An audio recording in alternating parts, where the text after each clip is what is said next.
The Korthak's reconnaissance vessel Silent Dawn dropped out of hyperspace at the edge of an unremarkable star system. Commander Vextar's 6 eyes scanned the sensor readings, his mandibles clicking with satisfaction. The system matched the ancient star charts perfectly. A lost human colony ship had crashed here 3 centuries ago during Earth's first expansion wave. Perfect, Vextar hissed to his second-in-command. The Galactic Council will reward us handsomely for enslaving these primitives. After 300 years of isolation, they'll be using stone tools and living in caves. The ship glided toward the 4th planet, where their sensors detected life signs. As they approached, Vextar expected to see scattered settlements, perhaps crude agriculture. Instead, his auxiliary hearts nearly stopped. The planet bristled with defensive installations. Orbital platforms tracked their approach with weapons that shouldn't exist on an isolated world.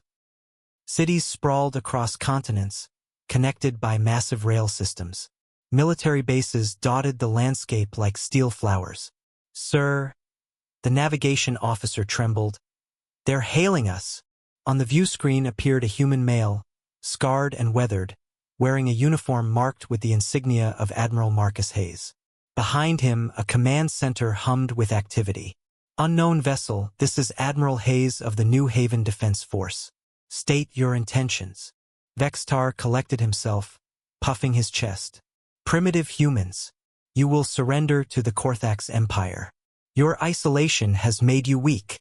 Hayes interrupted with a laugh. "Primitive? Commander, we've been expecting visitors for 300 years. When the colony ship Perseverance crashed here, we had 2 choices. Wait for rescue or prepare for the worst. Guess which one we chose?" The Admiral gestured to someone off-screen. Suddenly, the Korthak's sensors screamed warnings. Hundreds of ships powered up from hidden positions on the planet's 3 moons. Ground-based energy weapons swiveled to track the Silent Dawn.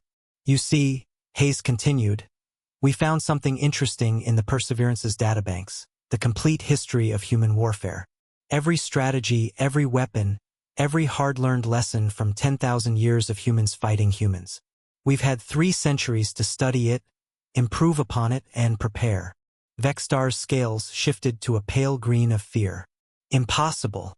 Without trade, without resources, without distractions," Hayes corrected. "Every scientist, every engineer, every citizen united in a single purpose: survival. We assumed anyone who found us wouldn't come in friendship. The galaxy's a dangerous place, after all."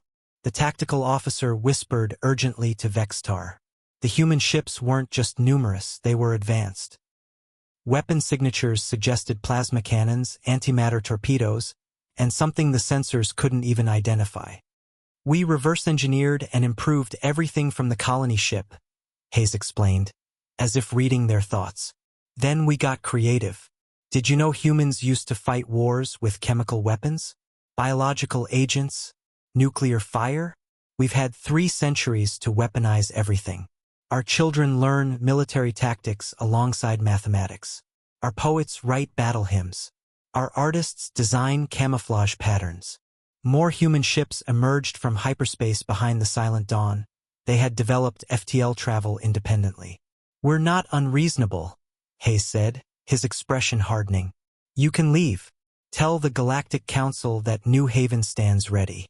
We don't want war, but we've prepared for it every single day for 300 years. We've run 1,000,000 simulations, planned for every contingency. The Admiral leaned forward. Or you can test us. But ask yourself, what kind of species responds to being stranded by turning their entire civilization into a weapon? What kind of species sees isolation not as weakness, but as an opportunity to become stronger?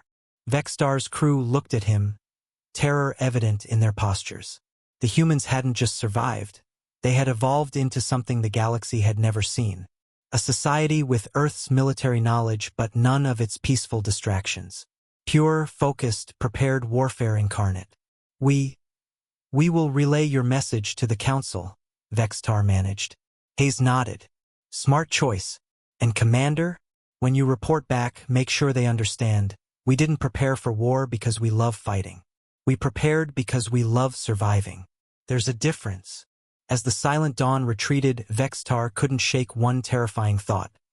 If this was what humans became after 3 centuries of isolation, what would they become when they rejoined the galaxy? The answer, he feared, would reshape everything.